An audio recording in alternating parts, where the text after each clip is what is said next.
अस्सलाम वालेकुम, this is your host Hamna Syed from a new episode of let's talk.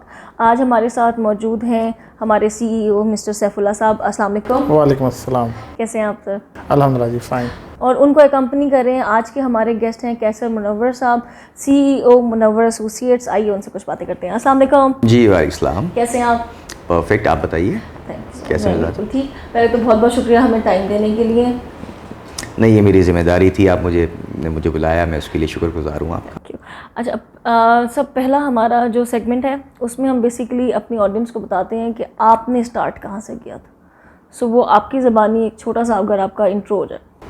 अच्छा, basically real estate तो मेरा फैमिली बिजनेस रहा है, मेरे भाई भी ये काम करते रहे और मैं चूँकि मेरा इंटरेस्ट ज़्यादा लिटरेचर और आर्ट में था तो मैं टेलीविज़न मीडिया की तरफ चला गया। पहले मैंने न्यूज़पेपर्स में कुछ काम किया, कुछ कॉलम्स लिखे, फिर उसके बाद मैं टेलीविज़न मीडिया की तरफ चला गया और 2013-14 में बस मैं जो है मेरा दिल भर गया और मैं बिज़नेस की तरफ आया। तो चूँकि मेरा फैमिली बिज़नेस था तो मुझे कुछ चीज़ों का अंदाज़ा भी था, तो वहीं मैंने जो है मुनव्वर एसोसिएट्स के नाम से अपना ऑफ़िस जो है वो डिफेंस में बनाया पहला मैंने, और फिर अल्लाह ने बहुत कामयाबी से नवाजा और फिर बहरिया आया तो फिर हम बहरिया भी आ गए और ज़्यादातर हमारा काम जो है वो फिर बहरिया का एक बूम था, एक मार्केट थी जो रुक नहीं रही थी। बिल्कुल। तो 2013 से जो बहरिया में शुरू में शामिल हुए उनको अंदाज़ा है कि बहरिया ने की वजह से जो है वो बहुत बिज़नेस जो है मिला इस शहर को। बिल्कुल। और बहुत सारे लोगों ने ग्रो किया, तो बस अल्लाह का करम है कि फिर रुके नहीं और चलते चले जा रहे हैं और बहुत अच्छा रहा एक्सपीरियंस। तो यहाँ से शुरू किया और उसके बाद जो है एक छोटा ऑफ़िस था, फिर अल्लाह ने बहुत बड़ा ऑफ़िस दिया, फिर उससे बड़ा ऑफ़िस भी दिया, फिर 2 ऑफिसेज़ भी दे दिए। तो बस वो चल रहा है, सफ़र जारी है। आपका future what do you see? आप 5 साल बाद अपने आप को कहाँ देखते हैं? देखिए, अल्लाह का बड़ा करम है कि हम वो लोग हैं जो सेल्फ मेड लोग हैं, अल्हम्दुलिल्लाह। जिन्होंने जो है वो अपने मतलब ख़ास तौर पर जब मेरे फैमिली बिज़नेस था, लेकिन जब मैंने ऑफ़िस शुरू किया बिज़नेस तो मैंने अपना एक अलग ऑफ़िस बनाया और वहाँ से मैंने उसकी बुनियाद रखी। तो उस वक्त से आज तक हम देखते हैं तो अल्लाह का बहुत करम है कि हम बहुत आगे हैं उस दौर से भी, और मज़ीद आगे जाने की अब ख्वाहिश ये है कि सबको साथ लेकर काम करें और बहुत सारे लोगों को अपने साथ शामिल करें और बहुत सारे इदारे कायम करें जहाँ जो है वो मैन पावर बहुत हो, बेरोज़गारी को कम करने में मददगार साबित हो। तो इस तरह के कुछ प्लान्स हैं हमारे। बिल्कुल सही है।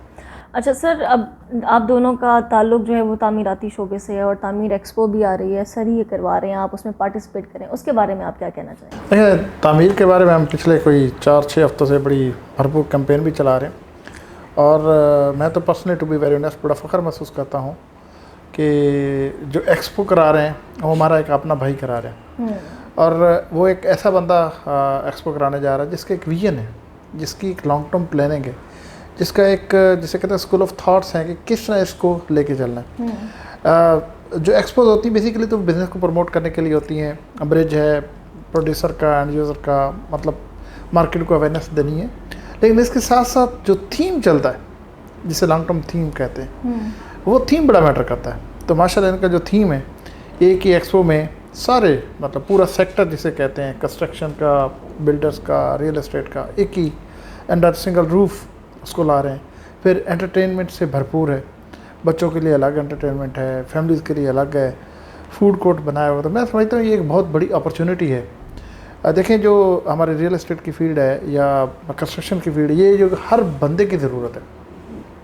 कोई भी बंदा ऐसा नहीं है छोटे से लेके बड़े तक, कम आमदनी वाला, ज़्यादा आमदनी वाला, जिसको छत नहीं चाहिए, हर बंदे का कंसर्न है। बिल्कुल। तो ये एक बड़ी जिसे कहते हैं एक वो उस सेक्टर को पकड़ा हुआ है या उस ज़रूरत को पकड़ा हुआ जो हर बंदे की ज़रूरत है और उसको बड़े अच्छे तरीके से मैनेज करें। और बड़े अच्छे ब्रांड जो मार्केट के हैं, जो बड़े अच्छे बड़े नाम हैं, कंस्ट्रक्शन से रिलेटेड हैं, रियल एस्टेट से रिलेटेड हैं, जो बिल्डर हैं बड़े नामवर, वो एक्सपो में जा रहे हैं। तो मैं समझता हूँ कि मैं अपने आप को लकी समझता हूँ कि मैं भी इसका पार्ट हूँ। Thank you so much for the answer sir. Sir, हम आपसे जानना चाहेंगे, आपने कहा कि अभी आपका जो टाइम चल रहा है that is you are working with real estate, so आपने क्या नीड फील की that you bought in your own expo? बहुत सारी चीज़ें हैं जो हम कर सकते हैं। देखिए, गुंजाइश जो है ना वो हर कारोबार में हमेशा रहती है। जिस तरह अब आपने 2-4 साल में एक इस इंडस्ट्री में बिल्कुल एक फ़र्क आया है। जैसे आप सैफुल्लाह साहब DX मार्केटिंग, एक रियल एस्टेट एंड मार्केटिंग, आप 4-5 साल पहले देखें तो रियल एस्टेट की मार्केटिंग कंपनीज इतनी काम नहीं करती थी। ले देकर 2-3 ही कंपनीज थी जो काम करती थी, एक स्टाफ मार्केटिंग, एक फ्रंट लाइन मार्केटिंग, एक दो नाम और थे जो काम करते थे। तो लोगों ने ज़रूरत को महसूस ही नहीं किया था कि रियल एस्टेट मार्केटिंग कंपनीज भी होती हैं जो किसी और के प्रोजेक्ट्स को सेल करेंगी। सही। बिल्डर्स जब प्रोजेक्ट लॉन्च करते थे उसको खुद सेल कर रहे होते थे, या फिर 1-2 मार्केटिंग कंपनीज की मोनोपोली थी। लेकिन बहरिया के आने के बाद और दूसरी चीज़ों के और इंडस्ट्री में इतना बूम आया कि अब आपको जगह जगह मार्केटिंग कंपनीज मिलती हैं जो दूसरों के प्रोजेक्ट सेल करते हैं लोग, यानी वो मार्केट में और दूसरे के प्रोजेक्ट को मार्केट करते हैं, मार्केटिंग का खर्चा करते हैं, चीज़ें करते हैं, प्रोग्राम्स करते हैं। तो देखिए उससे बिज़नेस कितना ग्रो हो रहा है, बहुत सारे लोगों का रोज़गार भी पैदा हो रहा है और बहुत सारी नई चीज़ें भी हो रही हैं। तो लोगों में ये अवेयरनेस आई है कि हम जो है वो एक टिपिकल जो एक आपका जो है वो स्टीरियोटाइप जो था वो टूटा है कि अब इंडस्ट्री में आपको ख़ास तौर पर ख़वातीन आप मौजूद हैं यहाँ पर, ख़वातीन के हवाले से ये जो ना शजरे ममनुआ थी ये इंडस्ट्री जिसको आप कहते हैं कि आपको ख़वातीन दिखाई ही नहीं देती। बड़ा मुश्किल होता था कि एक लेडी को बहुत ज़्यादा और बहुत बुरा समझा जाता था। इसके अलावा इनिशियली आप 90s की बात करें तो हमें सीनियर्स बताते हैं कि 90s में तो ब्रोकर नाम का एक लफ्ज़ ही गाली बना हुआ था कि रियल एस्टेट का काम करने वाले को तो रिश्ते ही नहीं मिलते थे। सही। मतलब उसको ही बुरा समझा जाता था। तो आज जो है एक रियल एस्टेट इंडस्ट्री जो है वो इतनी बड़ी इंडस्ट्री है जो उनको आप समझ में आए कि दुनिया में जो बहुत बड़े बड़े बिजनेस कहलाते हैं उसमें रियल एस्टेट एक बहुत बड़ा बिजनेस है। जस्ट भी लाइक के आपके प्रेसिडेंट ऑफ अमेरिका जो है वो एक रियल एस्टेट के आदमी थे। सही। तो लोगों को यहाँ पर अंदाज़ा नहीं था। तो वक्त गुजरने के साथ साथ लोगों को अंदाज़ा हो रहा है और बहुत तेज़ी से मार्केट ग्रो कर रही है, बहुत तेज़ी से लोग आ रहे हैं और बहुत पढ़े लिखे लोग आ रहे हैं। ऐसे आप समझे पहले पढ़े लिखे लोगों का बहुत फुकदान था हमारी इंडस्ट्री में। आप उठाएंगे कि रियल एस्टेट ब्रोकरी जो करते थे, जो बिज़नेस करते थे, वो बहुत ज़्यादा पढ़े लिखे नहीं होते। लेकिन अब यूनिवर्सिटी ग्रेजुएट्स आ रहे हैं, मास्टर्स आ रहे हैं, एमफिल आ रहे हैं, डॉक्टर्स आ रहे हैं, इंजीनियर्स आ रहे हैं और वो इंडस्ट्री में काम कर रहे हैं। तो ये एक बहुत पॉजिटिव बात है। बिल्कुल। तो इंडस्ट्री में और भी गुंजाइशें हैं बहुत सारी, अब बहुत सारे काम होंगे। जैसे अब एक्सपो की एक चीज़ थी कि मैं रियल एस्टेट कंस्ट्रक्शन इंडस्ट्री से मेरा ताल्लुक है, लेकिन मैंने एक एक्सपो को लॉन्च किया तो एक आइडिया जनरेट किया कि हाँ यार एक इंडस्ट्री को ज़रूरत है कि हमारे यहाँ तमाम इंडस्ट्रीज़ आएँ। टू बी ऑनेस्ट मैं आपको बताऊं कि एक आध इंडस्ट्री तो ऐसी भी आई जो मैं एक्सपेक्ट नहीं कर रहा था कि हमारी रियल एस्टेट से। फिर मैंने उसको डिस्कस किया अपनी टीम से। मैंने कहा क्या ये हमारी इंडस्ट्री के लोग लाइक के एक जो है वो सॉफ्टवेयर कंपनी आई है हमारे पास जो सॉफ्टवेयर बनाती है सिर्फ रियल एस्टेट से मुतालिक, रियल एस्टेट की इन्वेंट्रीज से मुतालिक वो एक सॉफ्टवेयर डेवलप करते हैं। बिल्कुल। तो मैंने कहा वो ठीक है, वो हमारे और इस तरह हमारी एक्सपो में शामिल है। एनईडी के कुछ स्टूडेंट्स हैं, कॉम्प्लीमेंट्री कुछ हमने वैसे भी स्टॉल्स दिए लोगों को कि तोहफतन दिया है। जैसे कुछ एसोसिएशन है, हमारी डेफ्टलेरिया एसोसिएशन है, उसको हमने दिया है। ऐसे ही जो है वो जो स्टूडेंट्स हमारे पास आ रहे हैं, एनईडी के कुछ स्टूडेंट्स आए तो हमने उनको वेलकम किया और हमने कहा, और साथ में हम उनको स्कॉलरशिप भी दे रहे हैं वहाँ पर। सही। 10 बच्चों की स्कॉलरशिप्स हमारी प्लान हो चुकी हैं एक्सपो में, तो वो हम उनको देंगे वहाँ पर। ज़बरदस्त। तो जैसे अभी कैसे मुनव्वर साहब ने बताया कि अब जो एक ट्रेंड है वो चेंज होता जा रहा है और हमारे पास भी लोग एक अच्छे बैकग्राउंड से आ रहे हैं, उसमें आप क्या इनिशिएट लेते हैं?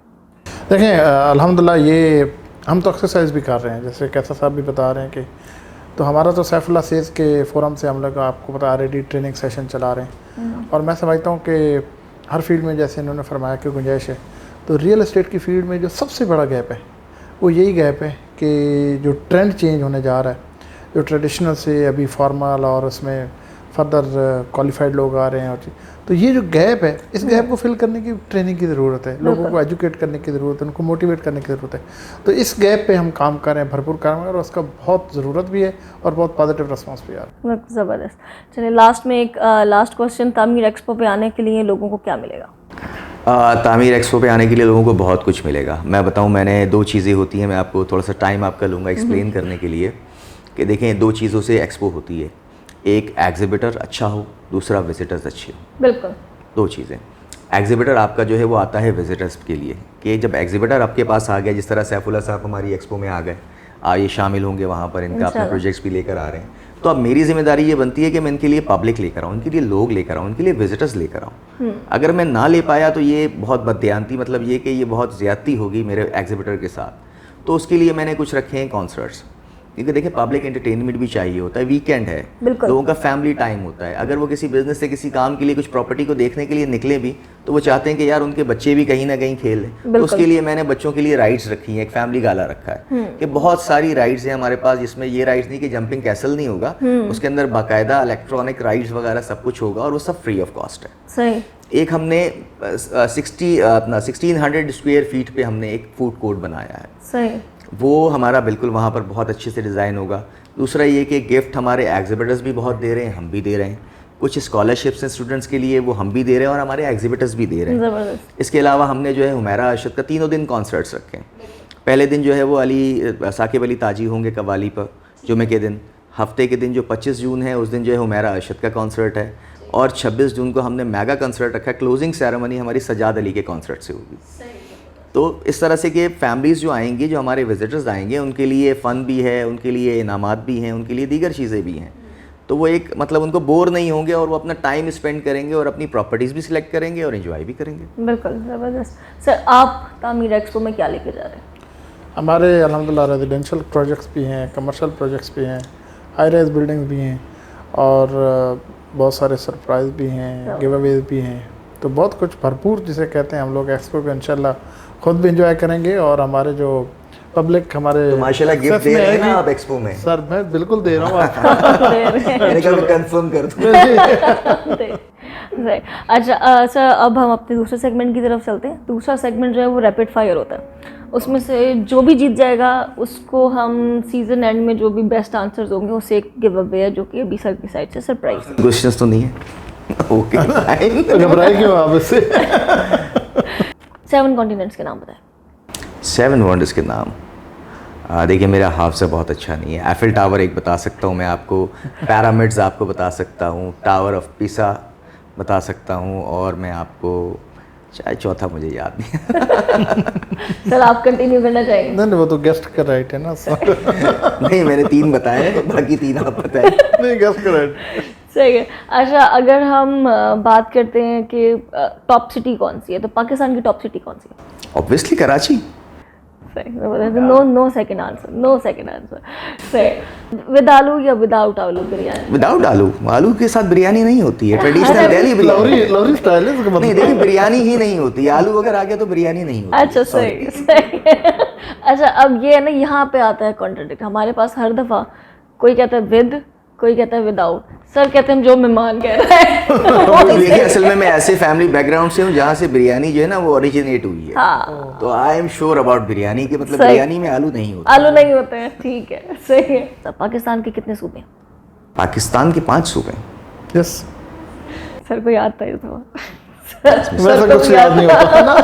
नहीं ये तो मैं थोड़ा सा पॉलिटिकल भी हूँ, तो मुझे चीज़ें, मुझे डेमोग्राफी मतलब चीज़ें ज्योग्राफी से लगाव भी है, तो मुझे याद होता है। करंट एजुकेशन मिनिस्टर का नाम क्या है? सरदार शाह, सही Sardar Shah, education minister for Sindh. हाँ। सरदार शाह साहब। गॉड। चलें सर, तो एज क्लियर हमारे गेस्ट जीत गए हैं और हम इनका नाम भी उस लिस्ट में डाल देते हैं। Thank you so much for coming. ये इन्होंने जानबूझकर आंसर नहीं दिया ताकि गिफ्ट मुझे मिले या कुछ। ये अब हमारी ना एक रस्म होती जा रही है। सर कहते हैं मेहमान है ना, उसको मेहमान है, बोलने उनका का- ख्याल करेंगे, तो ये ट्रेडिशन भी है ना हमारी। बिल्कुल ऐसे ही है। चलें, thank you so much for your time sir. You welcome. Thank you so much for your time, sir. Thank you so much for watching. See you in the next episode. Allah Hafiz.